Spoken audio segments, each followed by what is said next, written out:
जय हिंद. नरपत लाल, senior teacher, Mahatma Gandhi English Medium School, Chainpura. Today we are reading Geography 7th class Chapter 3, Our Changing Earth. हमारे पृथ्वी में परिवर्तन, यह हम पढ़ने वाले हैं. परिवर्तन से आशय किस तरह से जमीन के नीचे जो मैग्मास है, मेटेरियल्स है, हीट्स है, वो एक फोकस होता है और वहाँ से फिर ये एक सेंटर बन के पुशअप होता है और बाहर आ जाता है, जो ज्वालामुखी के रूप में हमें प्राप्त होता है, या फिर जो मूवमेंट होता है, वाइब्रेशन होता है, उससे हम अर्थक्वेक या भूकंप भी कहते हैं. As you know that the lithosphere is broken into number of the plates and we call it lithosphere plates. अलग अलग परतें होती है जमीन के नीचे, हमने पढ़ा था उसी के बारे में. Now we can see the plates moves very slowly and just few millimeters each year, and because of this movement molten magmas inside earth moves and a circular manner shown in activities, the circular around the focus or the center. Earth movements are endogenic forces and exogenic forces. Endogenic forces means the forces which act interior of the earth, we call it endogenic, and the forces works on the surface, we call it the exogenic forces. Due to endogenic forces, we find sudden forces and also diastrophic forces. Due to this, the building mountains, then earthquakes, sudden forces is earthquake, volcano and landslide. भूमि का खिसकना, ज्वालामुखी या फिर भूकंप, ये sudden, all of sudden हो जाते हैं. तो इस तरह से होता है और धीरे धीरे डायस्टिक होता है, उससे ये माउंटेन्स बनते हैं, बहुत ऊंचाई पर चले जाते हैं and we build up the mountains.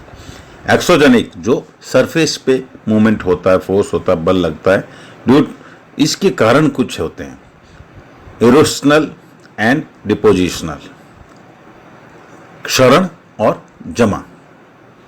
The rivers, winds, sea waves and glaciers, these are the reason by which we get the exogenic forces. Now, lithosphere plates, as we have seen, the earth crust consists of the several lands, some small, rigid, irregularly shaped plates, the slabs.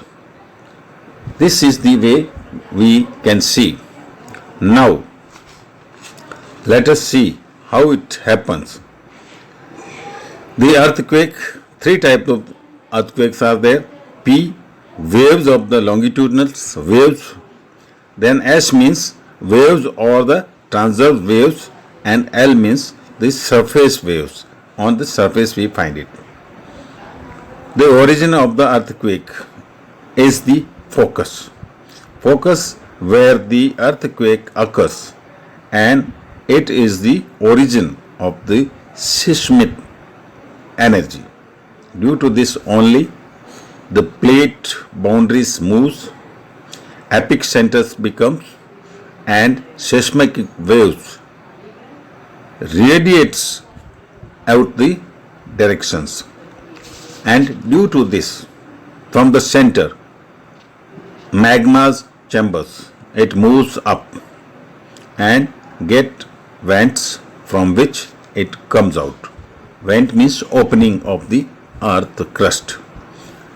And also we find the gases as craters, etc. out of this earthquake. And center of this movement is called focus. And surface above the focus is called epicentre. जो हमारे ज्वालामुखी आता है इसका मुख्य होता नीचे जो बिंदु होते हैं उसको हम फोकस बोलते हैं, सेंटर बोलते हैं, और वहाँ से ये फैलती है और जब वाइब्रेट करती है, मूवमेंट करती है तो अर्थक्वेक आ जाते हैं और वहाँ से एक रॉ मिल जाती है, वेंट मिल जाती है और उससे ये इस वेंट से ज्वालामुखी का मुखिया निकल जाते हैं। तो ये एक बहुत ही प्राकृतिक आपदा आती है और ये जो ज्वालामुखी होती है और अर्थक्वेक होते हैं इनको नोटिस किए जाते हैं। We are measuring this with the seismograph. Seismograph होता है उससे हम इसको मेजर करते हैं and measured in a Richter scale. The Richter scales earthquake 2 to 5 is normal earthquakes, we can feel it. Then damage, it causes, then above 5 is causes damage to things falling, and 6 and above is the higher magnitude, is considered very strong, and 7 is the classified as a major earthquake. बहुत ही महा हानाकारी earthquake हो जाते हैं। गुजरात में भुज में इसी तरह का एक अर्थक्वेक आया था 26 जनवरी 2001 को। 6.9 रिचर स्केल पे उसको नापा गया था। It was very dangerous. School थी एक, वो पूरी तरह से कलेप्स हो गई थी। More than 971 student and 31 teachers feared have lost their life in a school building, only in one building. Just think about the Bhuj city. It was very dangerous and hundreds of the fires started, charcoals, cookers overturned, very dangerous destructions of the Bhuj. All police lines, water pipelines and power stations, transmissions were knocked out. ऐसी भयानक स्थिति उस समय उत्पन्न हुई थी जब earthquake आया था हमारे गुजरात के अंदर विशेष रूप पर। Now precautions, we can see the precautions of the earthquake. The safe spot, सुरक्षित जगह बनानी है। Then under the kitchen counter, table और desk against any inside corner of wall. घर के अंदर जब मूवमेंट हो जाता है और हम भाग नहीं पाते, बाहर नहीं आ पाते, तो टेबल वगैरह के नीचे रखें ताकि हमारे ऊपर ज़्यादा नुकसान न हो। Stay away from. Then if you see the chimneys, places including your mirrors, all of this you keep away. ऐसी चीज़ें जो टूट सकती है, हमें नुकसान कर सकती है, उनसे दूर रहा जाए। बी प्रिपेयर्ड, हमेशा अवेयर रहें कि अगर ऐसा आ जाता है तो फिर disaster confidently and family members, friends को दूर ले जाएं। This is the way how we can see. So earthquake, disasters, and also our volcanoes. So we are reading this. Now let us move. The lithosphere is the broken down into number of the plates known as the lithospheric plates. The movement of these plates causes changes. Movement of the changes and on the surface of the earth. The forces that act in the interior of the earth is called endogenic forces, while the forces that work on the surface of the earth is called exogenic forces. Now, sudden movement like earthquake, volcanoes cause most destructions over the surface of the earth. भूकंप और ज्वालामुखी से हमें बहुत ज़्यादा नुकसान हो जाता है। Volcano is a went opening of the earth in the earth crust through which मॉल्टन materials erupt suddenly. अंदर से लावा जो होता है वो मटेरियल होता है, मेल्ट होते हैं, बहुत गर्म होता है, बाहर आ जाता है। All of sudden the vibration is a plate of the earth is called earthquake. Vibration होता है जब प्लेट के अंदर अपने एक अर्थ में तो हम अर्थक्वेक बोलते हैं। The place in the crust where the movement starts is called focus. Focus जहां से ये मूवमेंट स्टार्ट होती है, वोल्केनो हो या फिर आपका अर्थक्वेक हो, centre of this is the focus. The place on the surface above the focus is called epicentre. Although earthquake cannot be predicted, impact can certainly be minimized. Earthquake ऐसा है जो हम प्रिडिक्ट नहीं कर सकते कब आएगा, कहाँ आएगा, लेकिन फिर भी हम इससे नुकसान को मिनिमाइज कर सकते हैं। और हमारी प्राचीन संस्था में ये बोलते हैं कि जब सिस्मोग्राफ नहीं थे तो एनिमल्स से हम फील कर सकते थे। पॉन्ड्स के अंदर जो फिशेस होती थी वो एकदम मूवमेंट करती थी, स्नैक्स अपने बिल से बाहर आ जाते थे और इससे पता चलता था कि all of sudden why they are coming out of this, तो इससे पता चलता था। Now the major land forms, the landscapes are continuously worn away by two forces, weathering and erosion. The weathering is a breaking down of rocks on the earth's surface. Erosion is the wearing away of the landscape by different agents like water, wind, ice, etc. Land forms होता है, अलग अलग तरीके से हम देखते हैं, weather के अनुसार बदलता है, इरोजन क्षरण होता है उसका, उससे भी होता है, और ये फोर्स काम करते हैं, इनसे भी ये बनता है। Now let us talk about the exogenic. Exogenic means on surface work of a river. How the river works? Rivers, we can say, then water is flowing when it falls from the higher land. We call it the waterfalls. There are thousands of the small waterfalls in the world. The highest waterfall is Angel Falls of Venezuela, South America. Other waterfalls are Niagara Falls, located between borders of Canada and USA in North America, and Victoria Falls on the border of Zambia and Zimbabwe in Africa. Waterfalls जो होते हैं जल प्रपात जैसे हम बोलते हैं, पानी बड़ी तेज गति से नीचे गिरता है और उससे जमीन भी कटती है, चट्टानें कट जाती हैं, रॉक्स को नुकसान होता, वो आगे बढ़ती and changes the major forms. Now how the river effects, when the rivers tumbles at steep angle over hard rocks और down a steep valley side, it forms a waterfall. As the river enters the plain, it twists and turns, forming large bend on the meanders. जमीन के ऊपर band बनाता है, कई घुमाव आ जाते हैं, जो चट्टानें करती है वो जमा होते हैं, तो इस तरह से आगे बढ़ता है प्लेन में, मैदान में. At this point of time, the meanders loop cut off from the river and forms a cut-off called Oxbow Lake. ऐसी लेक झील बन जाती है जो कट ऑफ होने से बनती है. ड्यूरिंग फ्लडिंग, बाढ़ के समय, the river deposit layer of the fine soils and other materials called sediments along it's bank. This leads to formation of a flat, fertile plain called floodplain. मैदानी क्षेत्र में जब बाढ़ आती है अपने साथ मिट्टी लाती है, अदर मटेरियल्स लाती है, सेडिमेंट्स जिसको बोलते हैं, वो जमा हो जाते हैं और इस तरह से ये फ्लड प्लेन्स, मैदान, बाढ़ का मैदान भी हो सकता है. ये नदी घाटियों के बीच से निकलते हैं, उस समय होता है. The ridge banks along the rivers is called levees. Collection of the sediments from all mountains form a delta.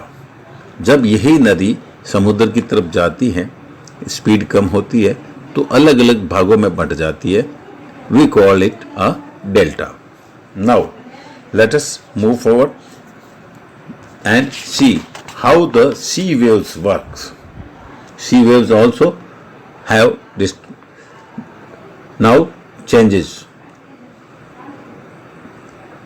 Work of the sea waves, the erosion and deposition of sea waves gives rise to coastal landform.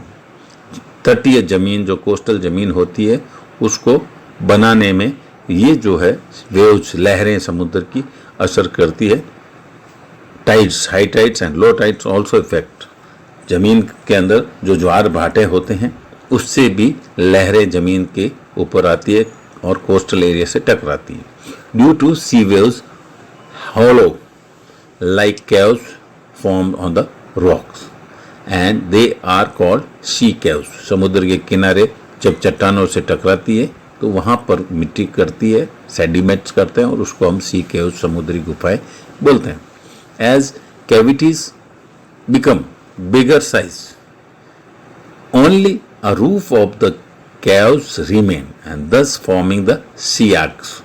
जब गुफाएं नीचे से कटती रहती हैं और only ऊपर जो है एक चट्टान को हम छत की तरफ देख सकते हैं, वो sea arcs कहलाते हैं. Then the erosion of further break the roof and only walls are left. It's called stacks. दीवार की तरफ हो जाते हैं, ऊपर से छत भी गिर जाती है, तो ऐसी स्थिति को हम stacks बोलते हैं. Now steep rock is coast rising almost vertically above sea water is called sea cliff. ऐसी चीजें जो समुद्र के ऊपर, समुद्र के पानी से ऊपर दिखती है उसको हम sea cliff भी बोलते हैं. So this is the way how it makes the sea cliffs. Now how the work of the ice we can see. The glaciers are rivers of ice. Glacier जो समुद्र के ऊपर, हमारे माउंटेन्स के ऊपर बहुत ऊंचाई पे हो जाते हैं और ग्लेशियर बर्फ ढकी होती है और वो बर्फ नीचे की तरफ खिसकती है और कई बार जब गर्मी बढ़ती है तो वो पिघलती है और जल बन जाती है. So the glaciers are the river of the ice which erode and landscape by bulldozing soils and stones to expose the solid rock below. जब इसकी बर्फ बन के नीचे खिसकती है तो जो रॉक्स होती है उनको एक्सपोज करती है, आगे बढ़ाती है. Material carried by the glacier such as big and small rocks, sand and silt gets deposited and these deposit from glacier moraines. जो मटेरियल होता है वो नीचे खिसकता है और वहाँ पर एक ग्लेशियर के नीचे सेडिमेंट्स बन जाते हैं और उनको हम ग्लेशियर मोरनीज बोलते हैं. Now let us see the how it works. The work of the wind, how the wind is working. Wind we can see in our desert, Rajasthan also. जब हमारे यहाँ पर जो है आंधियाँ आती है तो अपने साथ मिट्टी उड़ा के लाती है. ये मिट्टी छोटे पहाड़ों से टकराती है, ऊंचाई पे टकराती है, हमारे घरों से टकराती है, इकट्ठी हो जाती है. तो इस तरह से ड्यून्स बनते हैं, धोरे आगे बढ़ते जाते हैं. So this is the way how it works. An active agent of erosion deposition in the desert is wind. It makes rocks in shape of the mushroom called mushroom rock. When the wind stops blowing, sand falls and get deposited in low hills like structures. These are called sand dunes. When grains of the sand are very fine and light, the wind can carry it over long distances. Such sand is deposited in large areas that we call it as a loess.